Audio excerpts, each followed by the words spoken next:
Guys, this is a very, very special episode of TFL Talking Trucks because I'm actually standing right next to a brand new third generation 2021 Ford Raptor, and I have an engineering manager from the team responsible for creating this truck and bringing it to life. Thank you, Tony, for being here. Thank you. So, Tony, how many years, how much time in development has this been? This is in the briefing we talked today. It's about 3 years in the making. 3 years in the making. Yeah, and this is the third generation, right? This is the third generation. So the second gen is there now, or it kind of stopped at 2020? It stopped in 2020. And then this is the 2021 truck. So can you kind of walk me through this truck, what you've done, how you made it, better and bolder? Do you guys love trucks? If so, we've got a new podcast that will keep you entertained for hours, from on-road to off-road, from Raptors to Frontiers to Tacomas. Check out tfltruck.com/podcast or go to wherever you get your favorite podcast, including Google Podcasts, iTunes, and Spotify. Yeah, so this is the third generation, as you mentioned, Raptor, and so we took a bit of a different approach on this one.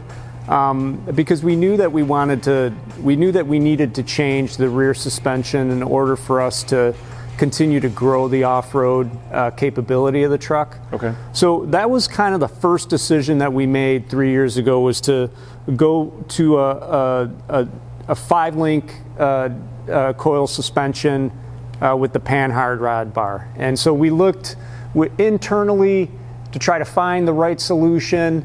For Raptor, didn't find quite what we were looking for, parts that were off the shelf.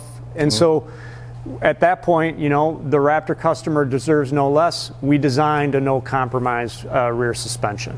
Okay. So that's where this truck starts, is in that rear corner. And it's still a crew cab, 5.5-foot bed. So the dimensions overall, are they similar to the second gen as far as kind of width and length? They are. So the width remains 6 inches above the F-150, and the length, it does grow a bit because of the larger tire, and there was a passion to package the spare under the bed where it belongs. Can you show me that? So that we didn't have to take your bed space, and we didn't want to give you an undersized spare.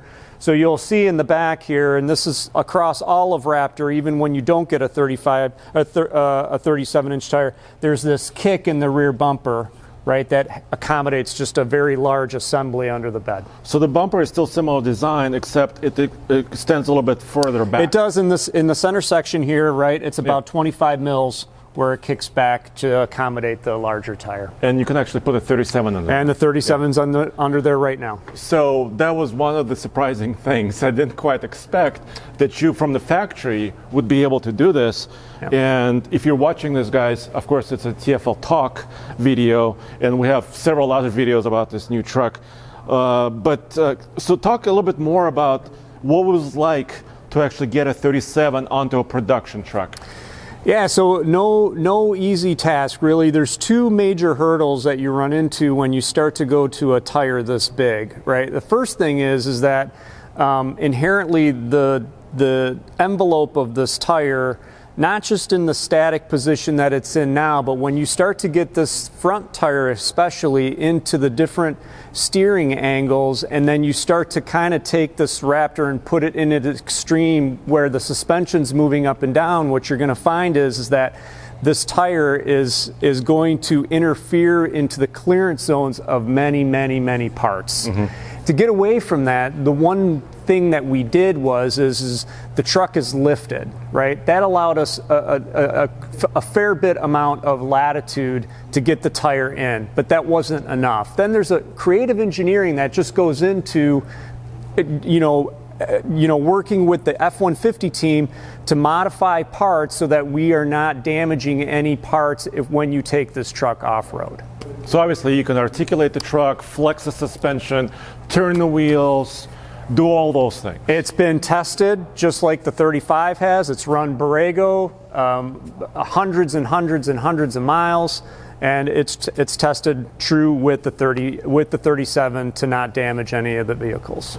But then, so what does this give you? So there's a 35-inch tall tire available, right? Yeah, there is. Now there's a 37, and then of course the 37 gives you a better approach angle. It does. Departure, breakover, and clearance. Sure.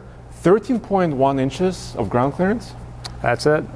Okay, cool. But then you have to touch the shocks as well, right? Yeah, then you have to so let me just go back for 1 second. So once we did get around all of the clearances, right? Then the second problem, and maybe even the bigger one, is to try and negotiate this monster of an assembly into the assembly plant. Okay. Right? So that's not an easy task either, right? Because you can imagine the 35 back 10 years ago when we did it, that was already quite a task. And now you're asking for a tire that's, almost 2 inches in the OD larger. So that piece of it, I don't want to let that go, because there's a lot of folks that worked really hard on the assembly side of the house to make this happen. And in the end, right, they took ownership of it because they wanted a piece of being part of this story as well. So Dearborn Truck's been tremendous to work with. But to answer your question, this drives then the 37-inch tire. What it comes with is it comes with a different frame to accommodate the 37-inch spare in the back. Okay. It comes with different shocks to accommodate, obviously, the taller ride height and the lifting of the truck. So it's got its own set of shocks that are paired with this tire, and it goes beyond just appearance and tuning. There's actually physical differences in the shock, right? Specifically in the fronts, right? That come with this tire. Like the shafts? Like the shaft diameter, for example, right? A shaft diameter is thicker for this tire. That's very interesting. So if I was ordering one of these trucks and I decided, okay, I want the 35-inch tall tire, I check the box, the truck comes, and I'm like, no, I want 37s. And I go to slap on a 37, that's not going to work quite like that, right? Yeah, so it's kind of unique, right? So Andre, here's the thing that we know our customers from the past generations. When it comes time for our customers to swap out the 35-inch tire, many of them don't go back to the 35s. They go back to, and they get a 37. They go to an aftermarket 37. But here's the thing, right? This now comes from the factory. And if you were to buy a 35-inch truck and decide to yourself, you know what, I'll put my own 37 on. The one thing that you're not going to get out of that, Andre, is because you can fix the shocks, right? You can go and you can buy the shocks, right? But what you're not going to be able to fix is the spare. The spare, because of the unique frame, right? When you buy a 35, you're not fitting a 37 under there. Gotcha. And by the way, speaking of the frame, it's a little bit reinforced compared to the F-150, right? It is. So the modifications, again, right, because we start with a really good F-150 frame. The F-150's got a tremendously solid frame. And then we take 10 years of learnings. We've been doing this for 3 generations, and we know where the reinforcements need to go, and we know where the modifications need to go. Now, this frame, right, is a bit more revolutionary in the sense that it's got a completely different rear stub than what we had in the past, because we're off the leaf springs and into the coil. So there's quite a bit of difference in the frame this time around, but we know exactly where the reinforcements need to go and exactly where the modifications to the shock towers, modifications to the front cross member, modifications, we know exactly where to put those. Gotcha.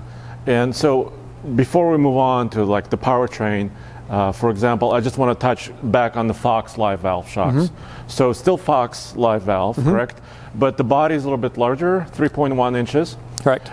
Did you consider using some other shock technology, or you're very happy with Fox and what I that think does? right now the relationship that we have with Fox is just those guys. Again, I've seen it, right? When we go on development trips, they come with us. This truck is being developed from the very beginning with Fox involved. They're a tremendous partner.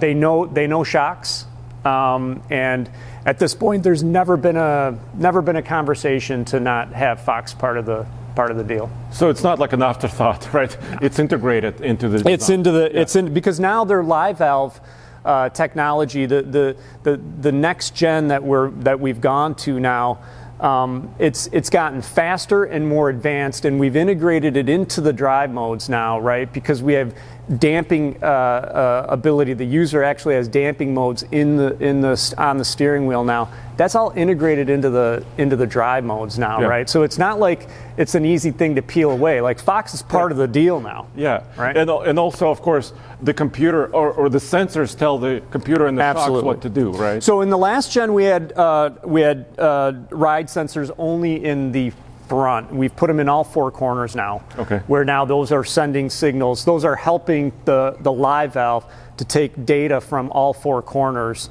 because these shocks are insanely fast. And the response time, the damping rates are insanely fast. You said the speed of thought. At the speed of thought. So we are capable of commanding the shocks at 500 times per minute, or per second. 500 times per second. We can send damping rate signals that fast. Yeah, that's pretty amazing. Right. So, should we shift gears? Sure. Talk about power. Sure. So, what's under the hood? So it's the EcoBoost.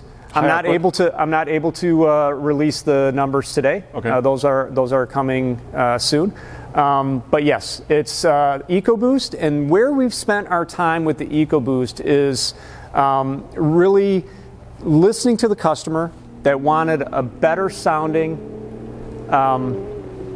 exhaust, a throatier exhaust, a more menacing exhaust from the EcoBoost. That's where we spent our time. So if we've spent our time, we've redesigned the exhaust, and it really is a work of art if you see it.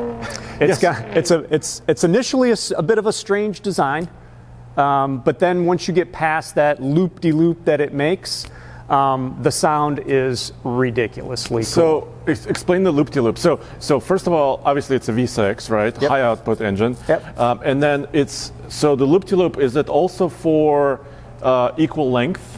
Right? It's exactly for equal length. Okay. So we started down the path of adding the valves, because we knew that we wanted the valve to help tune the sound characteristics. So that was at the very beginning. We knew we wanted to add valves. We wanted a valved exhaust. Okay. And we built a rudimentary first prototype, and we weren't exactly happy with the sound we were getting out of it.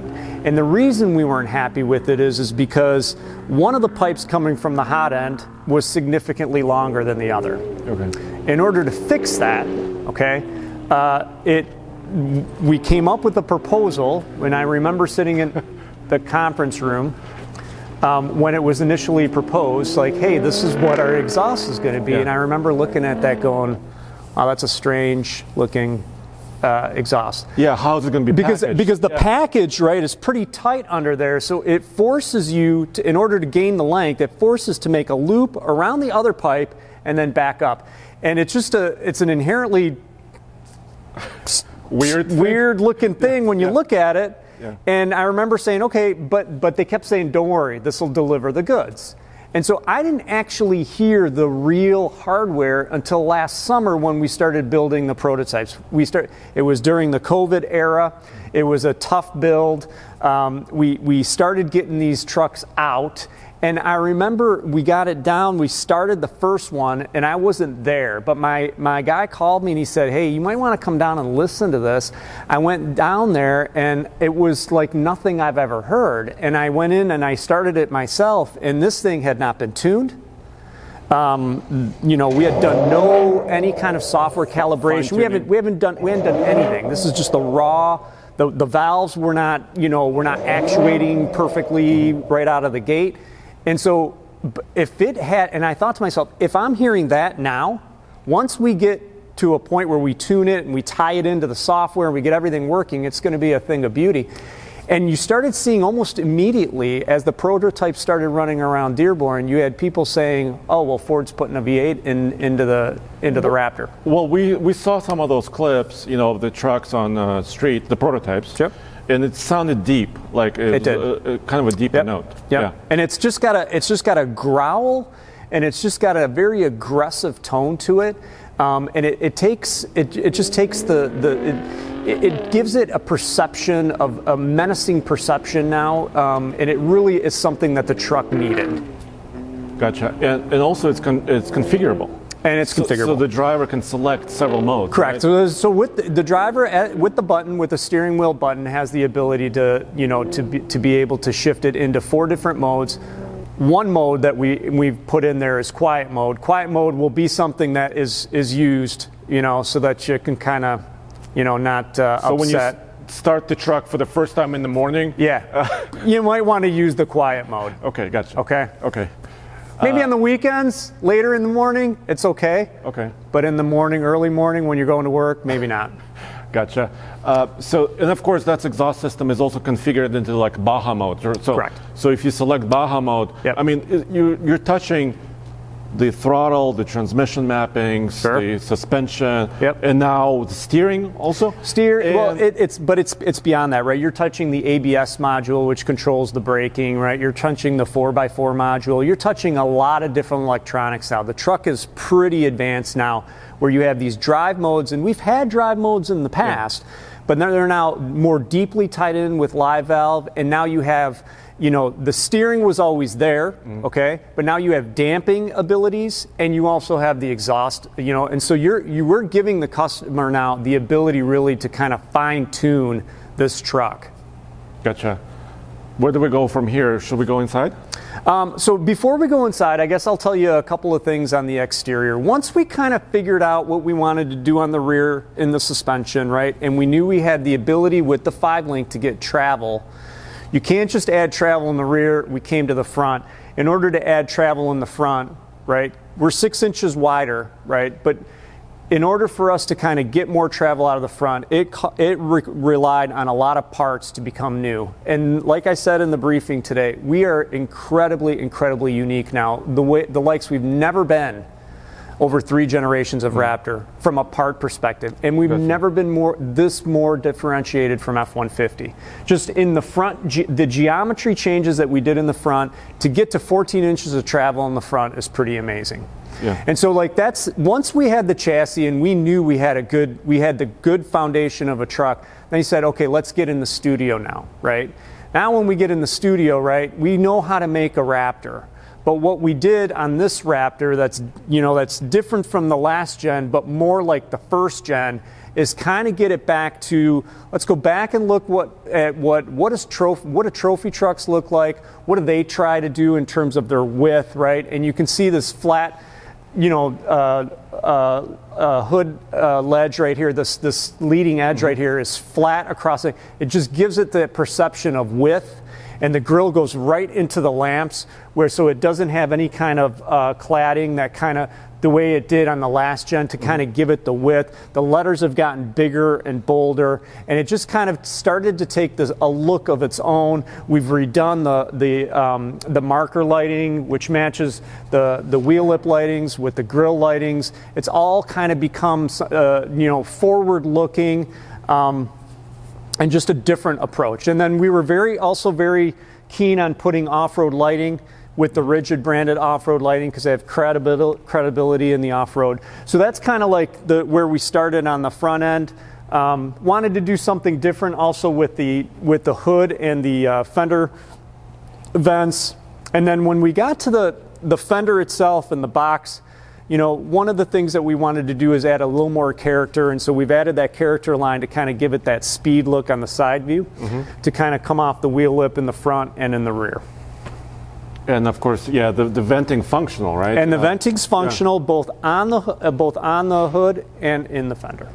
And in the fender, where is that air coming out? From the engine compartment? It does. Oh, okay. So it comes through. Yep. There's a path that we've, radiator path. There's a path that comes through and it comes and it extracts out. Okay, gotcha. Yep. And of course, the mirror is very similar to the F-150. To the F-150. Okay. Correct.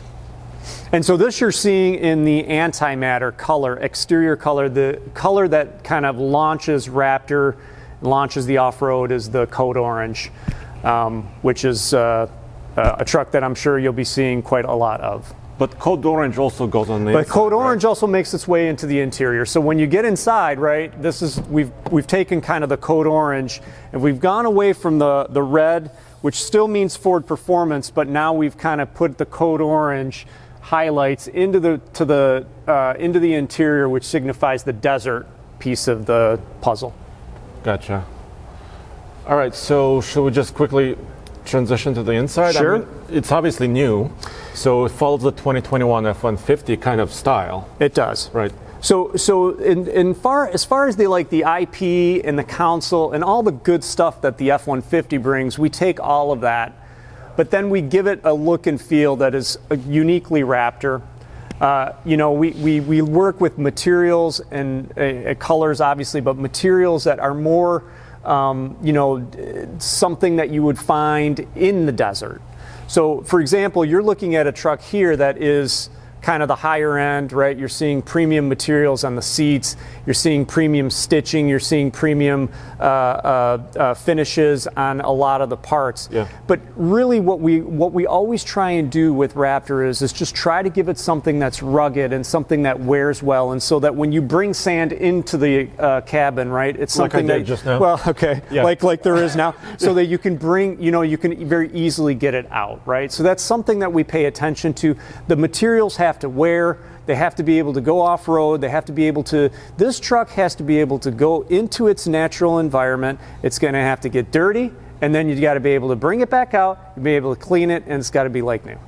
Gotcha. And while we're talking about trims, what are the kind of the progression? There's the base truck, kind of the high level, and then also and then kind of the Lux. And so this right here is you're looking at the Lux. Okay, gotcha. So it has the most premiums, Recaro seats, for the example. Recaro seats. Yeah. So the Lux, the walk from the walk from the Lux to the appearance, if you will, or the high series to the appearance. What that will do is it brings in the tires. It brings in the unique shocks, it brings in the Recaro seats, and it brings in a unique look. Now this one here, we chose not to put the graphic on, but it does come with a graphic, a Lux graphic that comes with it. Gotcha, and there's now at least two. And now there's two, because there's a 37-inch graphic, right? But then there's also a optional graphic that's available on someone who gets a 35. Gotcha. Okay. We talked about some of the configurability features, right? So you have the ability to do all that. Talk to me about some of the off-road modes and like one-pedal driving, and also the camera systems, maybe? Yeah, so cameras are getting more advanced on base F-150, and they propagate into Raptor. Now, we've always had the 360 camera. We've always utilized that. We've always had the camera in the front that you could kind of click on to see the front view. We still have that. We used to have that very restricted to a certain speed. We've lifted that now. So cameras continue to evolve. What's also unique in the truck now is the very unique digital HMI to Raptor. So the avatar is Raptor based. The look and feel is Raptor based. Things like one pedal. Well, we always had trail control. Yeah. We had in the last gen, so right? Slow speed, which is kind of the slow speed. So for the novice who's out there that just wants to kind of turn their mind off and kind of set the button, I mean, that thing, kind of integrates with hill descent. It will do. You can set that thing to 1 to 20 and set it, and just steer, and the truck will do the rest. One pedal is an interesting feature. I got to try it one time. It's actually pretty cool, right? It does remove the 2-foot driving, right? And it kind of now does it all into one, which is it takes a little bit of getting used to, but it's a neat feature. There's not a lot of guys within our shop anymore. Right now, this is Gen 3. Yeah. Okay. There's not a ton of guys that can put this thing to its very, very, very limit. And I don't think I can do that. And I certainly can't either. Yeah. Okay. Yeah. But there used to be maybe a dozen. I think that number is now less than half now. It's that good and that capable of a truck. But I will tell you that of all the features that are in there and all the things that can help a very novice person take their truck and go off-road and start to experience what it's really like to do that kind of driving, still to this day, the one thing that I think is the most important, and that's just really just Raptor, is Baja mode. Because it just does what you need it to do. And does it just kind of change the suspension a little bit softer, so there's a little bit more lean? So what it really does is it's using the engine to really be in the in the torque band that you need it to be, so that you're constantly under torque, that when you drop the hammer on the throttle, it's perfectly responsive. So it does that. So it holds your RPM. But in addition to that, right, you keep in mind that those drive modes, right, when you actually look at the math and the matrix that's behind that of what those are actually doing, it's extremely complicated. All the different modules that control all the different hardware are interacting with that to give you the optimal ability to go the fastest you can go on a trail. So you still can have fun and be very, very comfortable, capable. It's just when you were saying, to push it to the limit, it's like a race car almost, right? So when a race car driver gets into a race car, they can push it very close to the limit. But a regular guy can enjoy it, but not quite, I guess, be on the edge. Yeah, so Andre, and I'm going to tell you something, right? Yeah. Like, I've been in this truck as a passenger where I feel like I've been taken in the truck to its limit. I personally found that awesome for like the first 15-ish or so minutes, and then it becomes very fatiguing. Now, on the other hand, I've actually done some of the driving where it's a little less than that. Than the limit. Yeah. And that's, to me, the part that's really, really cool, because then this truck absorbs so much of that content in the trail that's kind of, to me, the place that is so much more enjoyable. I wanted to ask you before I forget. So the rear locker is still there. Yep. The transfer case, automatic mode, locking transfer case is there. The Torsen. Well, the front. Yep. The front Torsen. The front Torsen. Is there a front selectable locker or no? So Torsen is limited slip. Differential. Correct. And then your transfer case is still the torque on demand. Torque on demand. Yes. Okay. We did not go away from that. That's a favorite right there. Yeah, of course. Automatic mode. High, low. Yep. And crew cab only? Crew cab only. This year we've gone away from the super cab. It just, again, because customer preference just wasn't there. And it's just, when you take a crew cab off-road, it's every bit as good as the shorter wheelbase was. It got that good in the last gen, and honestly, that back seat is very desirable. It's big. It's big, and because again, right.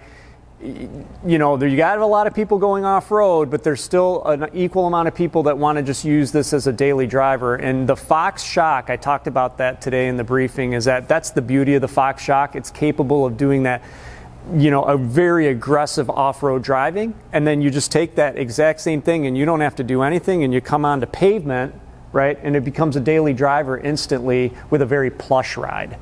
And so a guy that's just driving it to and from work, it's great to have a huge back seat. Yeah, it's great for it to be a truck, right? And so that's kind of the magic there. And you increased the payload to about 1,400 pounds. We did. 200 pounds increase for payload, 200 pound for trailer tow. So 8,200 pounds now. Yep. Okay, so it is more usable as a truck. Also. It is. Yeah. Also. Okay. Right. Okay. So the truck will be available in the summer, but the pricing is not around. Correct. Did we touch on some of the points you wanted to touch on? Just one thing. I don't know if you guys noticed it. Now, this again doesn't have the graphic. All right, because normally the 37-inch truck will come with a box graphic, and it'll come with the hood graphic. Okay. Right. Gotcha. But if you choose to delete it, I don't know if you noticed it, but check it out. What is that? An Easter egg? Okay. I did not see that. Right, and it's there. It's there because this is its own label. It's its own configuration. So from a fuel economy perspective, we have to label it. So this is the Raptor 37. So we have to label it. So if somebody chooses to delete, because on the side we have a 37 on the side. Okay, gotcha. If someone chooses to delete that, then we have to have this on for. But I think it's also cool. I mean, but it's also pretty cool, it's subtle and also pretty cool. Yeah. So I thought that's it was well executed. Cool. Very cool. Well, Tony, thank you for spending the time with us, with me, and explaining the new Raptor truck. Great. Obviously, it's going to be very important, right? And competition is heating up, and it seems like, you're actually raising the capability of this truck. Yeah, I mean, Andre, look, the off-road truck market is, that's a space that we created, and we don't have any intentions of letting this go, right? So, but we understand, right, that the competition has to be in the dirt, right? That's where these trucks were born, and that's where they shine. So when we open the patient and it's time to do a Raptor and it's time to write, we're always thinking about the suspension. That's where the chassis is where this truck is made its name, and that's that's when, like I said, when we started, that's where we went. Nice. All right, guys, there you have it. And of course, you can follow along with this story on tfltruck.com and tfloffroad.com about all the details, specs. If you want to see spec sheets, it's right there. So thank you.